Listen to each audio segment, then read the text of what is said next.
Snow fell in slow flakes that Christmas Eve, covering the quiet road in a soft white blanket. Most homes glowed with warm lights and laughter, but for Daniel Hayes, the single father who had just finished his late shift at the warehouse, the night felt colder than usual. His car heater rattled, giving only faint warmth, and his thoughts were tangled with bills, deadlines, and the fear of failing his 8-year-old son, Liam. The holidays reminded him of everything he couldn't provide, yet he tried. Every day he tried.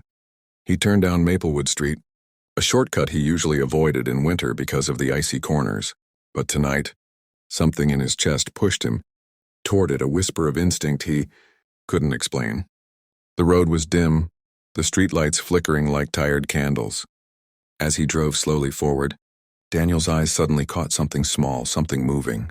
At first he thought it was a dog, but as he drew closer, the shape separated into two tiny figures shivering in the snow. Daniel hit the brakes, heart pounding. He stepped out and the freezing air slapped his face, but the shock of what he saw stole the breath from his lungs. 2 little twin girls no older than 5, wearing thin dresses completely soaked from melting snow. Their eyes were wide and red from crying. One held the other's hand tightly, trembling. The older of the two, older by perhaps minutes, stepped slightly forward, as if trying to protect her sister despite her own fear. Daniel knelt slowly so he wouldn't scare them. Hey, it's okay, he said softly. What are you two doing out here? Where are your parents? The older girl bit her lip but didn't answer. Instead, she glanced back down the road behind her, eyes filled with something Daniel recognized all too well, fear of something she'd rather forget. The younger twin whispered, "We lost Mommy. She said she'd be right back, but she didn't come." A sting hit Daniel's chest. No child should ever say those words. He removed his jacket instantly and wrapped it gently around their tiny shoulders. They were ice cold, too cold. "You're safe now," he whispered. "I'm going to take you somewhere warm, okay?" They hesitated, especially the big sister who kept standing like a small guardian. She finally nodded. Carefully, Daniel picked them up one by one and placed them in his car. The heater blasted on high, though it barely worked, but the twins huddled together, grateful even for that. Daniel turned and drove toward home, trying to call the police, but the signal kept cutting. Snowstorms always did that in their town. When he reached his modest apartment, Liam ran to the door, excitement brightening his face until he saw the strangers in his father's arms. "Dad?" Liam asked quietly. "Who are they?" Daniel took a moment before replying. "They're in trouble. We're helping them tonight." Liam nodded with the maturity. Kids learn too early when they grow up, watching their father struggle. Together they warmed up. Blankets made hot chocolate and placed the girls near the heater. The younger one sipped her drink with both hands, as if she had never held anything warm before. The older one stayed alert, her eyes scanning every corner, ready to flee if danger came. "What are your names?" Liam asked gently. The younger girl answered first. "I'm Rosie, and this is my sister Ruby." Ruby didn't speak. She simply watched Daniel, as if measuring whether he was truly safe or just another grown-up who broke promises. Daniel approached with slow steps. "Rosie and Ruby. That's beautiful." Rosie smiled, but Ruby didn't. She hugged her knees. Hours passed. The storm worsened, phone lines died completely, and the world outside disappeared under heavy snow. Daniel tried again and again to call for help, but nothing connected. He knew they'd have to wait until morning, but he also knew he had to learn the truth. What happened to these children? "Do you know where your mom went?" Daniel asked when the room felt calm enough. Rosie sniffed. She said she had to go talk to someone. She said we had to wait by the road and stay together. She said she'd come right back. Daniel swallowed hard. "And she never did?" Rosie shook her head. But Ruby suddenly straightened. Her voice cracked out, sharp and frightened. "She wasn't coming back. I told Rosie. I told her Mommy didn't want us anymore." Rosie turned to her sister with hurt eyes. "Don't say that. Mommy loves us." But the way Ruby spoke, the way her voice trembled, told Daniel she had seen something Rosie hadn't. Ruby's hands twisted in the blanket. "She was crying when she left us." Crying a lot. She kept saying, I'm sorry, and she told the man she couldn't do it anymore. She didn't want to look at us. She didn't even kiss us. She just ran." The room went silent. Liam looked at the twins with heartbreak in his eyes. Daniel sat down slowly on the floor beside them. Hey, sometimes adults get scared. Sometimes they make mistakes. But none of that is your fault. Do you hear me? Ruby's lip trembled and she nodded just barely. That night, the twins fell asleep on the couch, curled against each other like two fragile snowflakes that might melt if touched too harshly. Liam slept on the floor beside them without complaint. But Daniel could not sleep. He sat at the table with his head in his hands, thinking about his own fears, his own failures, and what would have happened if he hadn't turned down that road. Morning came slowly, with pale sunlight spreading over the storm-soaked town. Phone lines flickered back to life. Daniel immediately called the police and child services. They promised to send someone soon. Rosie and Ruby ate quietly, still unsure of the world. When the knock finally came, the twins froze. Their little bodies stiffened like they were preparing to be taken somewhere worse.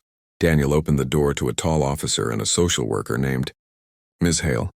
She had a kind face, but the moment the girls saw her, Ruby clung to Daniel's leg, hiding behind him. Ms. Hale noticed instantly. "It's okay, sweetheart," she said softly. "We're here to help." But Ruby wouldn't let go. Daniel knelt beside her. "It's okay. She's safe. She just wants to make sure you're all right." Ruby looked up, her eyes wet. "Will she take us away?" she whispered. Daniel paused, then answered honestly. "She's here to make sure you're safe. And whatever happens next, I'm not leaving you alone. Not today." Ms. Hale knelt too. "Girls, do you remember anything else about last night?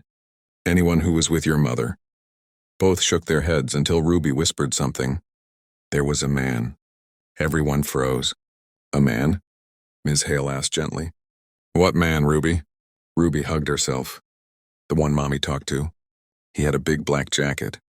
He kept yelling. Mommy said she was sorry. But he said he didn't care. He said he would take us if she didn't." Daniel felt a coldness deeper than winter. Child abduction? Trafficking? Ms. Hale exchanged a sharp look with the officer. "We need to alert the station immediately," she said. "This might be bigger than we thought." The officer stepped out to call backup. Ms. Hale stayed with Daniel and the kids. Ruby trembled again, eyes darting to the door like she expected that man to burst through. Daniel crouched down. "No one is taking you. Not while I'm here." His voice carried a promise he didn't fully understand yet, but it was real. The officer returned, face grim. "We've identified the mother. She's missing. Her car was found abandoned miles away, and there was evidence someone else was with her. We might have a kidnapping situation." Rosie gasped. Ruby broke into sobs. Liam hugged them tightly. Ms. Hale looked at Daniel. "We need to take the girls to the station for safety, but given how attached they already are to you, you can come with us." Daniel nodded instantly. At the station, the truth unraveled piece by piece. The twins' mother, Emily Carter, had been living on the run from an abusive ex-partner, the man in the black jacket. He had tracked her down repeatedly. She had been trying to escape him. The night she abandoned the girls, she didn't do it willingly. She left them on the roadside because she thought he wouldn't hurt them if she wasn't there. She tried to draw him away, but she never escaped. Police found her injured but alive in an old warehouse. She had been hiding, terrified the man would come back. When she learned her daughters were safe with a stranger who protected them, she cried uncontrollably. Hours later, she arrived at the station. Rosie sprinted into her arms instantly, sobbing into her mother's chest. Ruby hung back, unsure, afraid, but Emily reached out with trembling hands.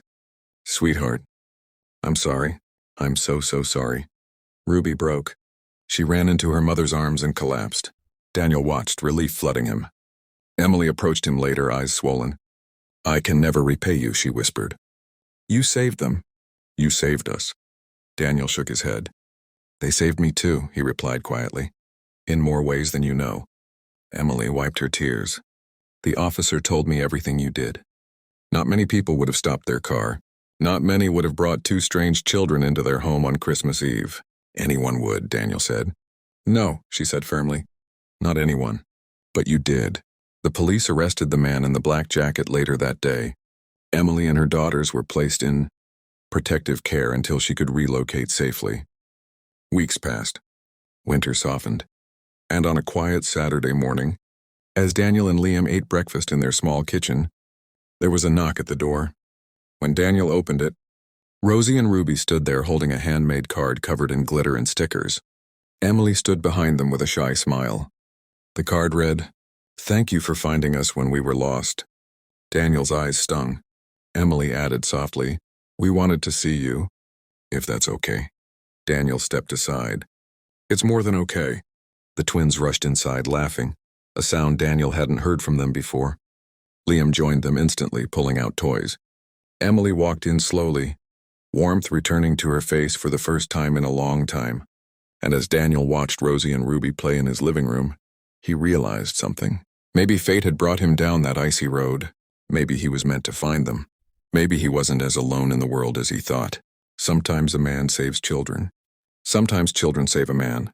And sometimes on a snowy Christmas Eve, destiny leaves two lost souls on a lonely road, not to break someone's life, but to change it forever.